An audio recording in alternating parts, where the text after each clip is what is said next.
First and foremost, how are you and your family? I think it's fair to say that you're going through a difficult time right now, and how does it affect your focus? There was time that it was affecting a lot, but right now everything is more or less okay. I cannot say that it's good because clearly it's bad, but in the circumstances I can say that I can focus on football, so it's okay. Is football a breather where you can get away from things that are going on? Yeah, definitely yes, because I never had the addiction to my phone, but right now since the war started, I'm addicted to the news, and football helps me to get rid of bad things that are happening in Ukraine. So yeah, it is helping me a lot.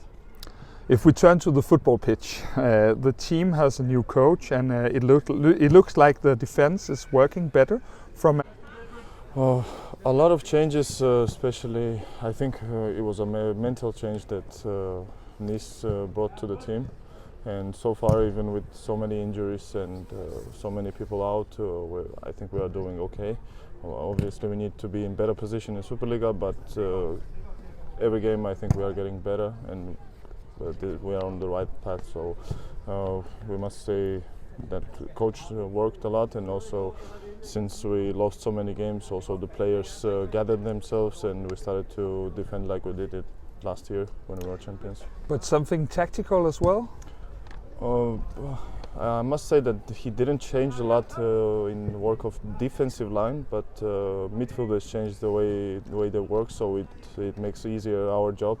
And now we have more communication. Now we are more strict in our structure, and the pressure changed. So what hurt us the most was counter attacks against. So now we are much better in it. So we are getting better. You and the team are in a demanding program right now. We saw you limping a little bit after the Hvem match.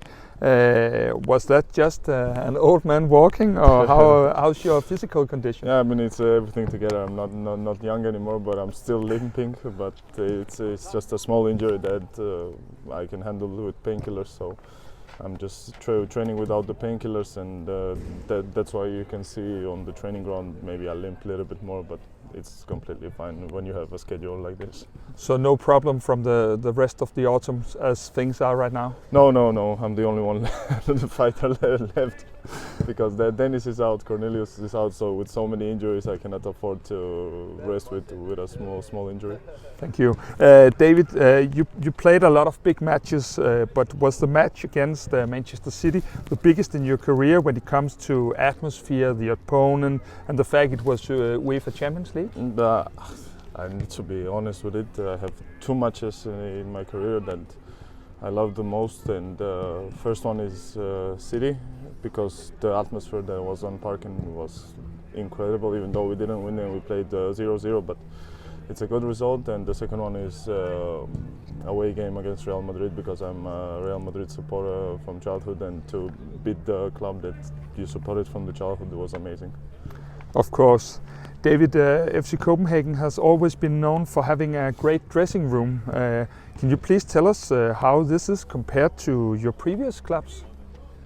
Yeah, we are like family. Even I think even the house that we have called number 10 says a lot, because if you just look at the number 10, it's you can feel the atmosphere that we have in the club, and what club wants to do is to keep this dressing room together, board members together, coaches together, so it feels really comfortable. Do you hang out with any of your teammates, or if yes, who do you see?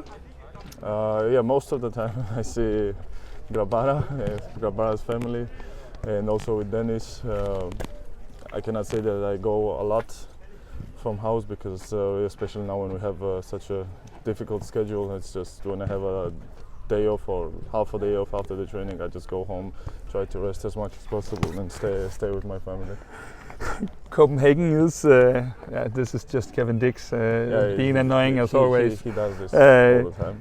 Copenhagen is, in our opinion, the world's most beautiful city. Are you and your family living in Copenhagen, and what are you doing when you go out? I know you don't go out that much, but Yeah, but we tried a lot of places. For example, we went to Marienlyst, that is not far from Copenhagen, and also the team goes there, and the whole city is just beautiful, and my family loves it. I love it. So yeah, I'm really hoping that I will have free time where I can enjoy the city more than now.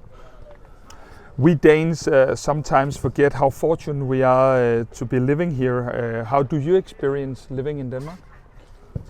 First of all, it was a big difference between living in Ukraine and Georgia, because the system that you have, all of the systems that you have here is completely different from others. But fair enough to say that Danish people are the most happy people, so that speaks of itself. And now when I'm used to, I'm really happy here, and I really like the system and the way people here live, and everyone is happy, everyone is smiling. So that's a big difference, and it's really comfortable to live.